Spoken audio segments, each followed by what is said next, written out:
This is Laurie Moore-Moore with the Texas Brave and Strong podcast. Today's topic, Kings of the Road. The next time you're tempted to complain about traffic, stop and think about traveling to Texas in the early mid-1800s when the rush was on. Compared to today, travel was certainly slower and more difficult at best. Train travel wasn't available yet on the routes to Texas, so unless you were a single person coming on horseback, you needed a covered wagon. Wagons of the time had to be strong, solid, and made of seasoned hardwood. Smaller than the old Conestoga wagons, they were straight-sided with a flat bed measuring about 10 feet wide and with sides about 2 feet high. The slats had to be well caulked to handle water crossings, and the double canvas cover needed to be well oiled to be waterproof. You could plan on packing about 2,500 pounds evenly balanced. With a full load, you'd need 4 ox teams. That's 8 oxen. Plus, you'd need good luck to deal with rough roads and river crossings. Add water barrels, an extra wheel, a couple of tar buckets for greasing wheels, some tools and spare parts, and you'd be reasonably well equipped. Wondering why oxen instead of horses were needed to pull the wagons? The weight of the wagon, the terrain to be traveled, plus the fact that oxen could forage for their food while it was necessary to carry supplementary food for horses, all that combined to make oxen a necessary choice. But you had to take care of your oxen. Most likely you'd pass through a few towns on your trip, and having your oxen's cloven hooves re-shod would probably be necessary. Damaged hooves could bring infection and death. If you lost an ox, you were in trouble. Some travelers even carried a small leather bag which could be tied to a damaged hoof to help protect it, hopefully until a blacksmith could be found. Once your wagon and oxen were purchased, it would be time to load up the wagon with most everything you needed for the trip, from clothing to food to pots and pans, not to mention the things you'd need upon arrival in Texas. Travelers generally walked beside their wagons rather than riding to avoid adding extra weight to the wagons. Men walked leading the first yoke of oxen, and the women and children walked behind, often gathering dry kindling and tossing it into a cowhide sling under the rear of the wagon.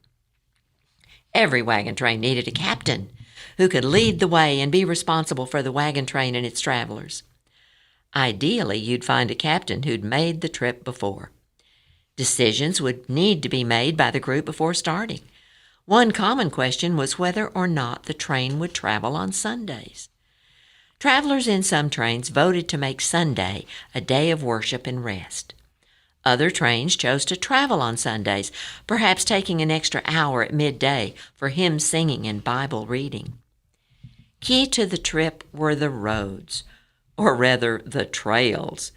Travel was on dirt trails which generally had been cleared by the military. A Class 1 road was 30 feet wide when cleared and had tree stumps no higher than 6 inches. A Class 2 road, more common, had stumps no higher than 12 inches. As you might guess, it was important to check the clearance on your wagons. Many travelers to Texas from the southern states and other nearby states traveled the Trail of Tears, which consisted of dirt trails and waterways used during the official Indian removal from the southeastern U.S. to a new Indian territory, which had been established by the U.S. government in the early 1830s in what is now Oklahoma. Although these trails were pretty well traveled, one still had to deal with fallen trees, washed-out areas, water crossings, and in some cases, heavy wagon train traffic, especially at the ferry crossings where there were actually wagon train traffic jams. As to travel time, while wagon trains might aim for 20 miles a day for the first day or two to settle the auction into a routine, the travel goal would drop to 15 or so miles daily if the roads were good, to keep from wearing out the oxen. Healthy oxen were key to a successful trip. Travel days would be lost due to problems with the trail, sickness, weather, breakdowns, deaths, and long waits at water crossings. If you traveled through Indian Territory along the Texas Road to the Red River ferry crossings into Texas, you'd pass Choctaw and Chickasaw farms, where the people lived much like the settlers in Texas, and you'd have the opportunity to buy food and other items from farmers and from an occasional small village store. Life on the road developed a pattern. Up before dawn to dress, cook and eat breakfast, gather and yoke the oxen, and begin the day's travel. Eat a cold midday meal during a short break, then back on the trail. Circle the wagons at the end of the day, unyoke your oxen, build your campfire, cook and eat supper, and also prepare a meal which could be eaten cold at midday the next day. Refilling water barrels, bathing, and laundry could be done if camps were made by creeks, rivers, or lakes. Hunting and fishing were occasional activities to supplement the food pantry. If berries, grapes, wild onions, and other edibles were spotted along the trail, the women would stop to harvest, then hurry to catch up with the wagons.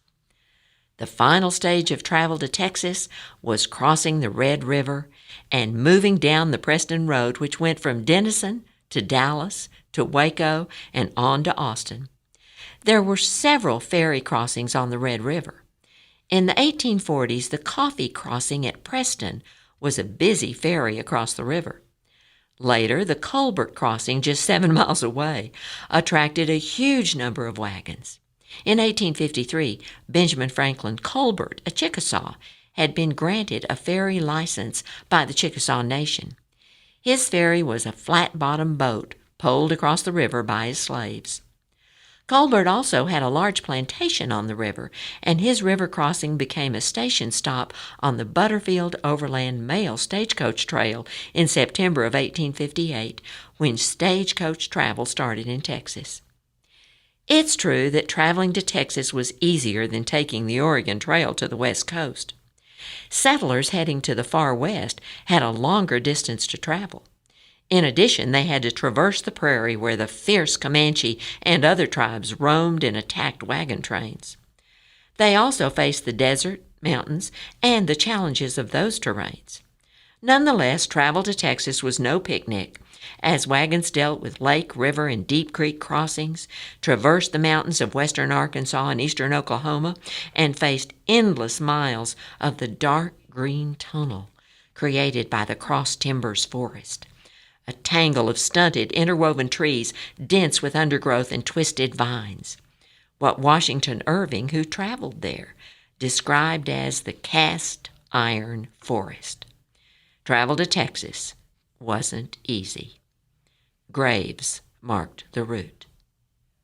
The decade of the 1850s was a mad rush to Texas, and the state's population doubled and almost doubled again in this decade. Individuals and families in search of land and opportunity poured into the new state, and entire plantations were moved to Texas as the Civil War loomed and planters feared invasion of the South by the Northern Army. Rightly so, as it turned out. While many new residents of Texas traveled by ship to Gulf Coast ports, especially Galveston, wagon trains were the kings of the road. During the holidays, podcast posts will be every other week. Check back for those new posts.